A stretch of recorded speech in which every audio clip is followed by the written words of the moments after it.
네, 안녕하세요. 전산세무 2급 강사 차지연이라고 합니다. 저희 이번 영상에서는 기초세무용어 해설 특강에 대해서 보도록 할 건데요. 전산회계 1급, 그 다음에 전산세무 2급에 아우르는 부가가치세, 원천세, 연말정산에서 등장하는 기초적인 용어에 대해서 딱 한번 정리를 해보려고 합니다. 그러면은 부가가치세부터 한번 보도록 하겠습니다. 여러분들 부가가치세 그 정의에 대해서 한번 보도록 할게요.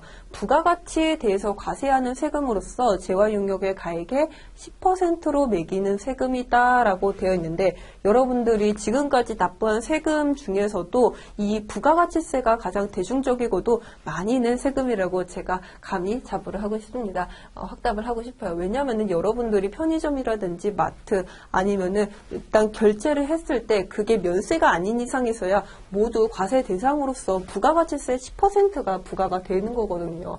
그렇기 때문에 이것에 대해서는 여러분들이 소비하는 모든 물건에 대해서 매기는 세금, 물세라고 또 할 수 있겠습니다. 근데 여기서 여러분들이 이거 부가가치라고 하는 건 무엇인가 여러분들이 의문을 가지실 수 있거든요.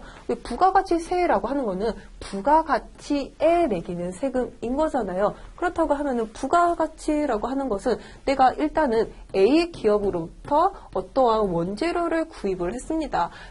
100원에 구입을 했어요. 근데 내가 가공을 통해 가지고 제조업이에요. 원재료를 가공을 해서 500원에 내가 판매를 한다라는 거죠. 그렇다고 하면은 나는 이러한 제조 과정을 통해서 부가가치로 얻은 가치는 500에서 100을 차감을 한 400이라고 볼 수 있겠습니다. 그렇다고 하면은 결국은 이 400에 대해서 10%를 곱해서 40만 원만큼의 부가가치세를 신고 납부하게 된다라는 거죠. 이와 같이 내가 어떠한 가공을 통해서 혹은 용역을 통해 가지고 어떠한 부가가치가 얻어졌느냐에 따라 가지고 세금이 매기는 거라고 여러분들 이해해 주시면 될 것 같아요.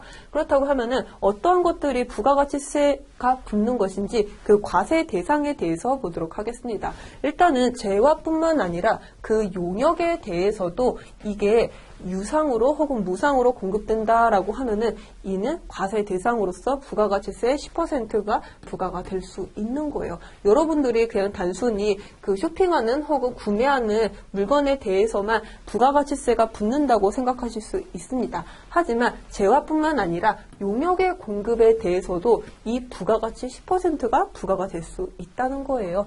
그리고 유상이든지 무상이든지 상관없이 그냥 부가가치가 창출됐다고 하면은 이는 세금이 과세되는 것으로서 상관하지 않는 건데, 이게 만약에 용역의 무상 공급이다? 이게 무슨 뜻이죠? 내가 어떠한 서비스를 제공을 했는데 컴퓨터 수리라고 해봐요. 내가 어떤 분한테 컴퓨터 수리를 공짜로 해드렸어요. 근데 컴퓨터 수리 같은 경우에는 인적 용역으로서 안 보이는 거예요. 내가 자진 신고하지 않은 이상에서야 이를 포착할 수가 없습니다. 따라서 용역의 무상공급과 같은 경우에는 무상이라 할지라도 이는 포착이 불가능하기 때문에 부가가치세 과세가 이루어지지 않는다고 생각해 주시면 될 것 같습니다. 그리고 여러분들이 면세라는 개념을 조금 알아두시면 좋을 것 같은데, 여러분들 부가가치세라고 하는 거 과세되는 재화 용역에 대해서만 과세를 하는 거고, 면세라고 열거된 부분에 대해서는 이를 면제해 주고 있어요. 부가세가 안 붙는다는 거죠. 그렇다고 하면은 이 면세란 무엇인가?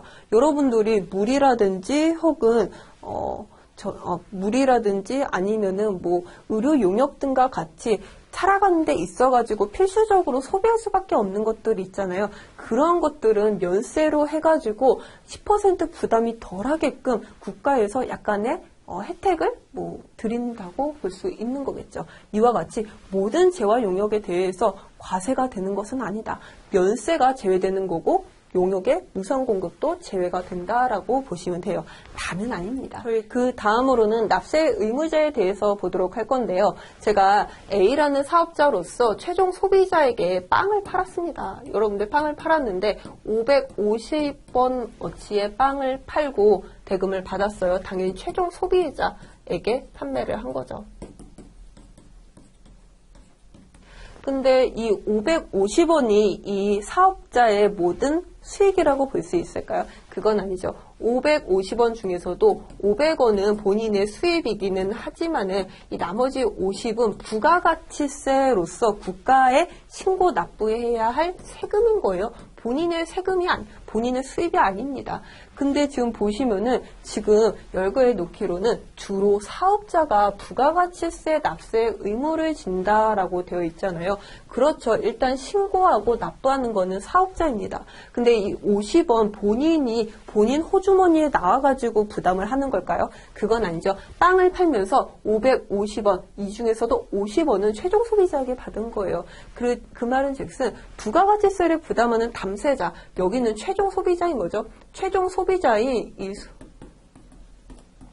국민이 원래 부가가치세 부담을 지는 거고, 이를 원천 징수한 사업자가, 납세 의무자가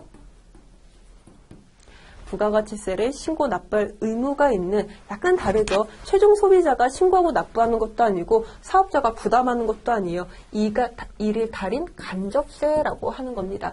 이와 같이 부가가치세의 경우에는 물세이기도 하지만은 담세자와 납세 의무자가 다른 간접세의 특징을 지니고 있다는 거 말씀을 드립니다. 그 다음에 부가가치세 그 중에서도 과세 기간에 대한 내용인데요. 여러분들 제가 그 왕초보 회계 원리 중에서도 회계 연도 말씀드렸습니다. 일단은 영업 개시일로부터 폐업일까지의 그 몇 년의 기간 동안에 발생한 경영 성과라든지 재무 상태표를 뭐 한 장으로 공시를 하는 것이 아니라 인위적으로 기간을 나누어서 회계 기간, 회계 연도라고 저희 표시를 한다고 말씀을 드렸어요. 이게 여기 세법에서도 부가가치세에서도 동일하게 적용이 되는 겁니다.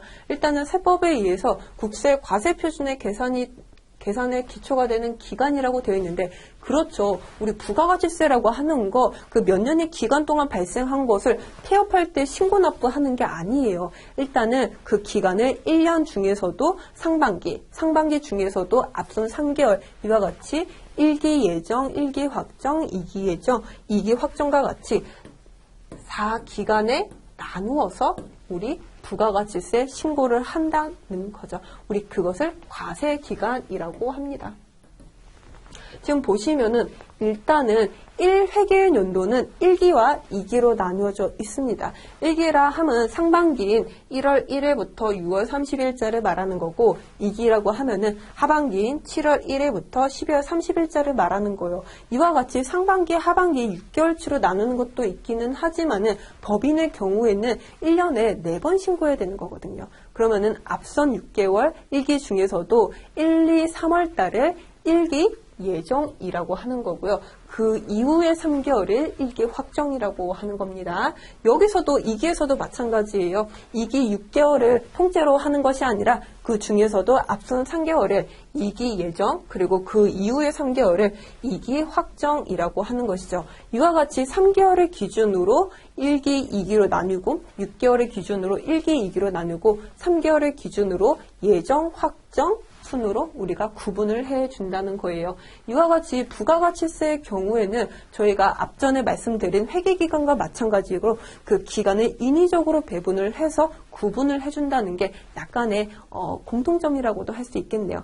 이 부가가치세 내용에 대해서는 일단은 이 과세기간, 납세 의무자, 과세 대상, 부가가치에 대해서 그 간략하게나마 살펴봤는데, 여러분들이 전산세무 2급을 가시게 되면은 부가가치세에 대한 그 전반적인 내용을 아주 자세히 살펴볼 수 있습니다. 그에 앞서서 부가가치세라고 하는 것은 왜 붙는지, 이게 어떻게 계산이 되는 건지는 아니고, 일단은 과세 대상은 무엇인지, 어떠한 재화 용역에 대해서 과세가 이루어지는 건지, 누가 신고하는 건지, 그리고 과세 기간은 어떻게 나누어지는 건지, 그 가장 기본적인 용어에 대해서 살펴봤고요. 우리 그 다음으로는 원천징수에 대해서 보도록 해요. 원천징수라고 하는 거 여러분들 대학생이 아닌 그 이후에 직장인 분이라고 하면은 이 개념 혹은 뭐 단어 한 번쯤은 보셨을 거예요. 원천징수라고 하는 거 여러분들이 직장인으로서 급여를 받으실 때 세전금액으로 받는 것이 아니라 세후 금액으로 받으시죠.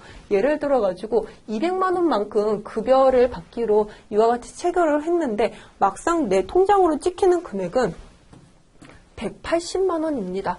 세전 금액이고 진짜 돈으로 받는 거는 세후 금액인 180이라는 거죠. 아니 그렇다고 하면은 이 차액인 20만 원은 무엇이냐? 여러분들도 아실 거예요. 4대 보험, 그 다음에 소득세, 지방소득세가 세금으로서 근로자 대신 사업자가 대신 신고하고 납부해 주는 걸 우리 예수금이라고 하고 그것을 뭐 원천징수한다라고 표현을 하는 거잖아요. 한번 보도록 하겠습니다.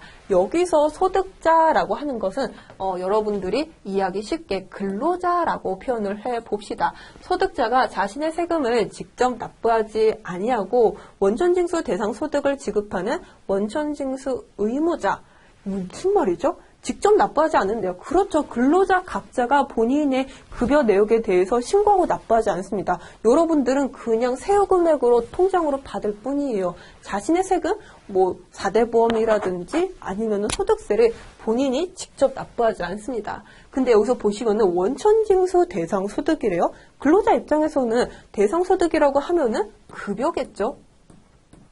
급여에 대해서 지급하는 이 원천징수 의무자라고 하면 뭐 하실까요?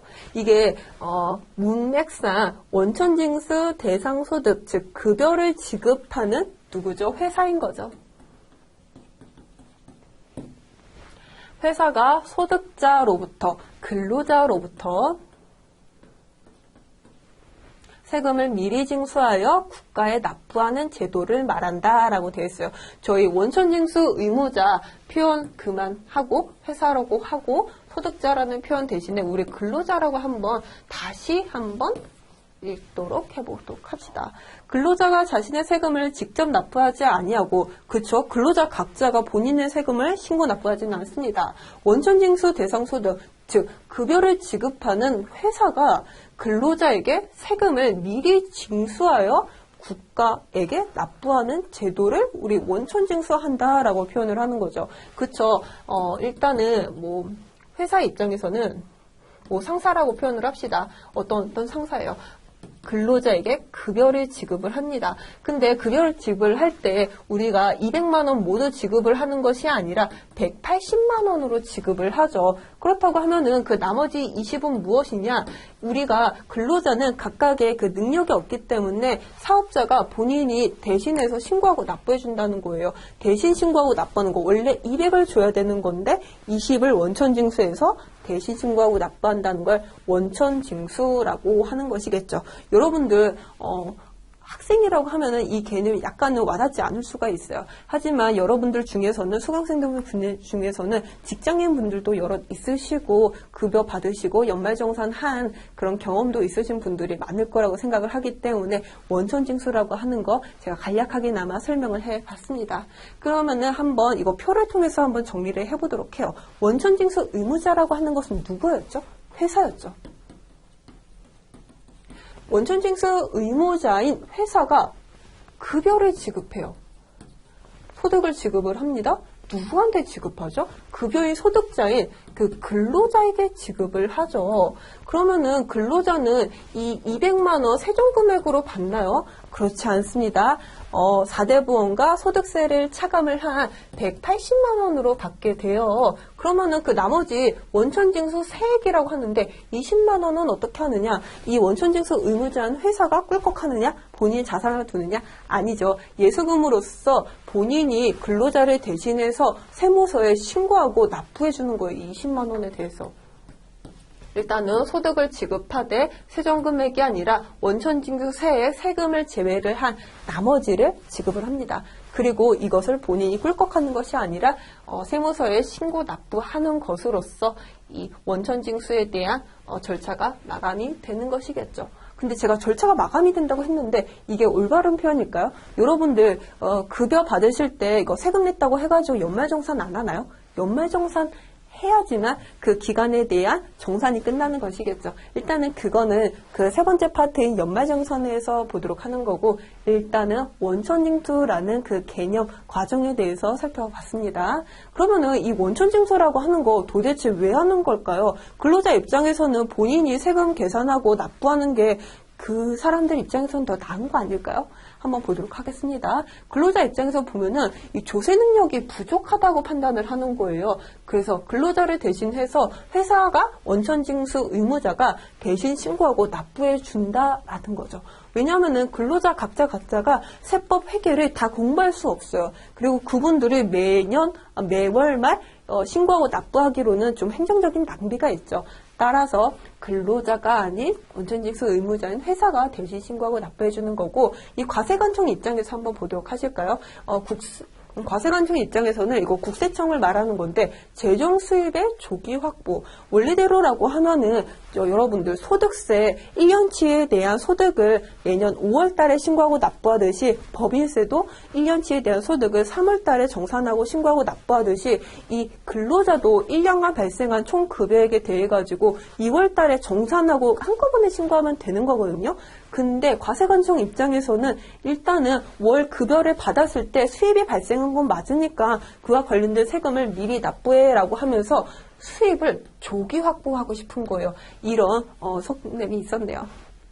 그 다음에 세 번째로는 국가 입장입니다. 국가 입장에서는 과세 자료를 파악에 굉장히 유리하다라는 장점이 있어요. 왜냐면은 그 근로자 각자마다 1년간에 발생한 총 급여가 얼마인지 월 단위별로 파악이 가능하기 때문에 국가 입장에서는 굉장히 유리하다고 볼 수 있겠네요. 이와 같이 근로자를 위해서든 혹은 재정 수입의 조기 확보이든 혹은 뭐 근로자의 수입 파악에 가장 유리한 목적으로 여러분들이 원천징수가 이루어지고 있다라고 받아들이시면 될 것 같습니다. 그렇다고 하면은 이 원천징수 의무자인 회사는 도대체 어떠한 사람들인가 한번 보도록 하겠습니다. 보시면은 국내에서 뭐 거주자나 비거주자, 법인에게 세법에 따른 원천징수 대상 소득, 이게 무슨 말이죠? 뭐 급여죠. 가장 대표적으로 급여 또는 뭐 수익 금액을 지급하는 개인이나 법인이라고 되어 있는데, 개인 사업자이든 법인 사업자이든 상관없이 거주자이든 비거주자이든 상관없이 누군가에게 내가 대상 소득이나 수익 금액을 지급한다라고 하면은 원천징수를 반드시 하라라는 뜻이에요. 그 다음으로는 원천징수 대상입니다. 여러분들 제가 지금까지는 근로자를 예로 들면서 급여에 대해서만 말씀을 드렸어요. 근데 원천징수 대상 소득이라고 하는 거 사실 다양합니다.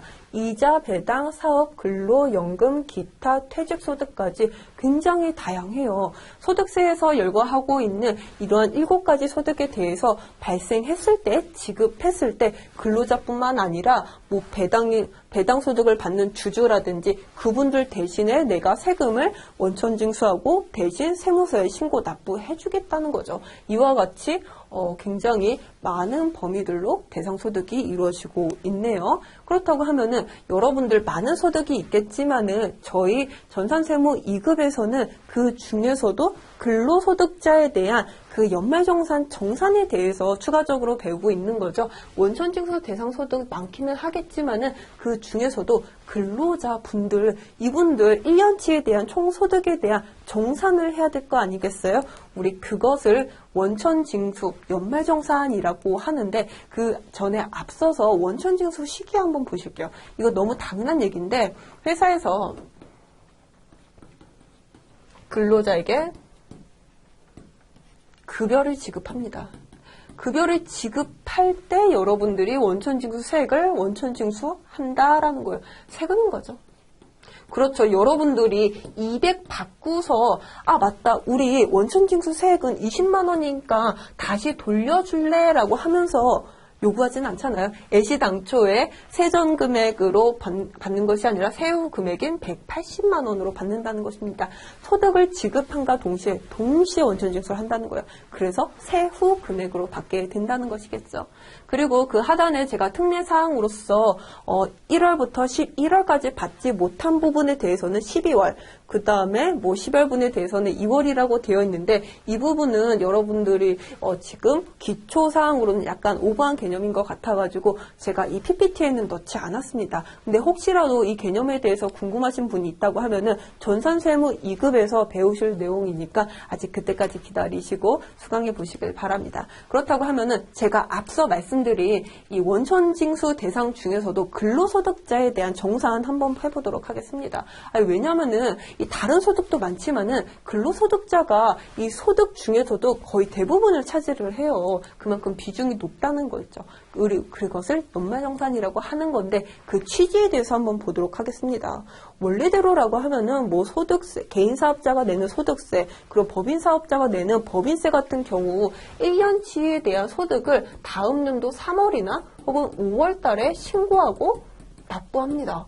아니 그러면은 지금 뭐 개인 사업자, 법인 사업자는 아니지만은 근로자에 대해서도 1년치 총 급여액이 확정이 났을 때 그 다음 연도 한 2월 달에 신고하면 되는 거 아닌가라고 생각하실 수 있잖아요. 근데 우리가 어쩔 수 없는 게 근로자의 경우에는 본인이 다 신고하고 납부할 수가 없어요. 그렇기 때문에 회사 입장에서 월별로 급여를 지급할 때마다 원천 징수를 하고 신고 납부한다고 말씀을 드렸죠. 그러면은 어쩔 수 없이 그 연중에 원천 징수한 세금이 있을 거라는 거죠. 그쵸? 이거 기납부한 세금입니다. 왜냐하면은 저희가 1월부터 12월 동안 12번 동안 세금을 냈잖아요.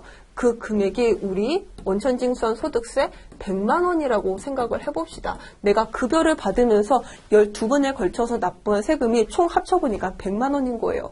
그리고 다음 연도 3월 달에 여러분들 총 급여액이 확정이 났으니까 정산을 해야 되는 거잖아요. 아니, 왜냐면은 우리가 그 원천징수한 그 소득세가 정확한 세금이 아니에요. 근로소득 간이세액표에 의해 가지고 간이로 세액을 계산한 겁니다. 근데 여러분들 나중에 보시겠지만은 그 소득세라고 하는 것은 6%에서 45%에 해당하는 그 누진세율로 구성되어 있어요. 이 누진세율로 계산을 해야 되는 건데 월별로 세금을 계산한 것보다 계산을 하다 보니까 약간 부정확한 세금이 기중에 납부가 된 거죠. 그렇다고 하면은 다음 연도 3월 달에 이 누진세율 6%에서 45%의 세율로 제대로 계산을 해요.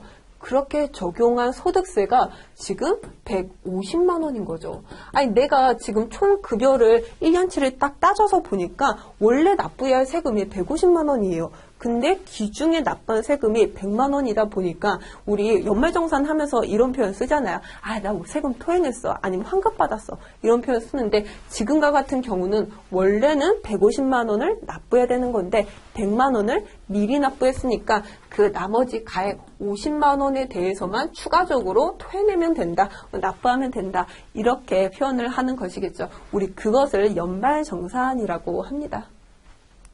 그러면은 연말정산에는 어떤 특징이 있는지 한번 보도록 할게요. 인적공제 제도라는 거죠. 부가가치세이든 아니면은 법인세이든 그쪽에서는 인적공제 제도라고 하는 게 없어요. 내가 근로자인데 내 배우자, 부양 가족이 누구인지에 따라 가지고 그리고 부양 가족 중에서도 장애인이 있는지 여부에 따라서도 이 공제되는 금액이 다르거든요. 근데 왜 이렇게 인적공제 제도를 해주느냐? 왜냐하면은 부가가치세와 법인세하고는 다르게 이 연말정산은 근로자에 대한 세금인 거잖아요. 그렇다고 하면은 그 근로자의 수입이 있을 수 있겠고 지출이 있을 수 있겠는데 우리가 수입을 발생시키기 위해 가지고 지출된 거 뭐 신용카드라든지 체크카드뿐만 아니라 이분들을 부양한 그 근로자가 부양하고 있는 그 가족에 대한 정산도 우리가 공제를 해줘야 된다는 거죠. 우리 그것을 인적공제 제도라고 합니다. 그리고 여러분들 여기서 종합과세라고 되어 있는데 우리 아까 사실은 원천징수 대상 소득이라고 해가지고 이자, 배당 또 어떤 거 있었죠?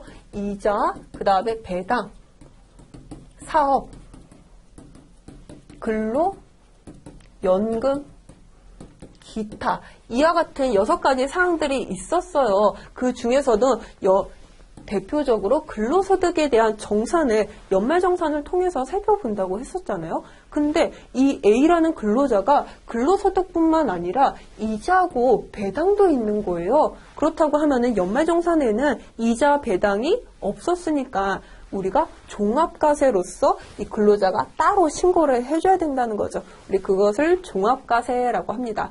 왜냐하면은 소득을 그 종류에 관계없이라는 뜻은 이 6가지 사항을 일정한 기간에 발생한 소득으로 보아서 왜냐면은 여러분들 1월 1일부터 12월 31일까지죠. 12월 31일까지 1년의 기간 동안 발생한 게 근로소득만 있다고 하면은 연말정산에서 그쳤겠죠. 근데 그 근로자가 근로소득뿐만 아니라 이자 배당 소득도 있다고 하면은 기간을 단위로 종류에 상관없이 이자 배당도 합산을 해가지고 과세해야 된다는 게 저희 소득세의 기본 원칙입니다. 연말정산에 해당하기도 하고요. 그래서 이자 배당, 사업근로연금, 기타가 이에 해당이 된다라는 거고, 여러분들 혹시라도 근로소득자이지만은 배당을 받았다, 혹은 뭐 사업소득이 프리랜서 소득이 있다고 하시면은 연말정산 이외에 종합소득세 신고까지도 해서 정산을 해줘야 된다는 거 말씀을 드리고 싶습니다. 그 다음으로는 분류과세, 분리과세인데 여기서 분리과세까지는 가보지 않을게요. 분류과세만 보도록 하겠습니다. 여러분들 제가 아까 6가지 사항으로서 이자 어떤 거였죠? 이자, 배당, 사업, 근로, 연금, 기타 6가지 사항에 대해서 살펴봤었잖아요. 근데 사실 소득세에서 열거하는 소득은 이 6가지 이외에 양도소득이 있고 퇴직소득이 있습니다. 2가지가 더 있어요. 근데 이걸 왜 구분해서 지금에야 말씀을 해드리느냐? 왜냐면은 이 퇴직과 양도의 경우에는 이 소득이 발생했을지라도 종합소득세라든지 연말정산에 합산을 하는 게 아니라 그냥 분류과세로 종결한다는 거죠. 분류라는 말에서, 단어에서 뭔가 느껴지는 게 있지 않나요? 그 말은 즉슨 종합해서 하는 게 아니라 양도소득 발생했을 때 양도소득만 계산을 해가지고 세금을 납부한다는 거고, 퇴직소득이 발생했을 때 그 퇴직소득세를 계산해서 납부한다는 거죠. 근데 이유가 뭘까요? 이와 같이 퇴직소득의 경우에는 흔히 발생하는 게 아니에요. 생애에서 몇 번밖에 발생을 안 하는 거죠. 이와 같이 어쩌다가 발생하는 소득, 그리고 양도도 마찬가지입니다. 내가 10년 전에 취득한 건물이 올라가지고 지금 뭐 양도소득이 발생하긴 했는데 그 기간이 굉장히 오래 걸리고 약간 단기적으로 좀 그렇게 걸리는 것들, 이렇게 간헐적으로 발생하는 퇴직과 양도소득에 대해서는 다른 소득과 합산하지 않겠다라는 거예요. 왜냐면은 이 6가지 소득과 합산해 버리면은 과세 표준이 너무 올라가기 때문에 세부담이 커진다는 거죠. 따라서 별도 합산하지 않고 분류과세한다라는 것입니다. 그리고 그 이유 중 하나가 여러 기간에 걸쳐서 발생한 소득, 그렇죠. 양도소득의 경우에는 내가 2010년에 취득한 걸 2022년에 우리가 판매를 해가지고 12년치에 대한 소득을 저희가 지금 신고를 하는 거잖아요. 그렇다고 하면은 나머지 세금 소득까지 합산을 하면은 그 부담이 얼마나 급증을 하겠습니까? 따라서 세부담 급증을 방지하고자 양도소득, 퇴직소득에 대해서는 이 분류과세로서 종결을 시키겠다는 거예요. 저희 지금 뭐 부가가치세라든지 그 다음에 뭐 원천세, 그 다음에 연말정산 이 3가지에 대해서 진짜 여러분들이 기초적으로 아실 만한 것, 그리고 뭐 아셔야 되는 것에 대해서 살펴봤는데 여러분들 어떻게 잘 들으셨는지 모르겠습니다. 전산세무회계의 경우에는 뭐 회계 쪽도 중요하기는 하지만 결국 세법이 가장 중요해요. 여러분들이 실무에 나가신다고 하면은 대부분이 부가가치세, 원천세, 연말정산, 소득세, 법인세에서 여러분들의 업무를 진행하다 보니까 제가 간략하게나마 최소한적으로 알아야 용어에 대해서 말씀드렸습니다. 여러분들 너무 수고 많으셨고 혹시라도 이패스 코리아 강의를 수강하시게 된다고 하면은 전산세무 2급에 대해서는 저를 수강하시게 될 것 같고 그 나머지 강의를 수강하시게 된다고 하면은 다른 교수님 분들도 있으시니까 제대로 공부하시고 합격하시기 바랍니다. 여러분들 수고하셨어요.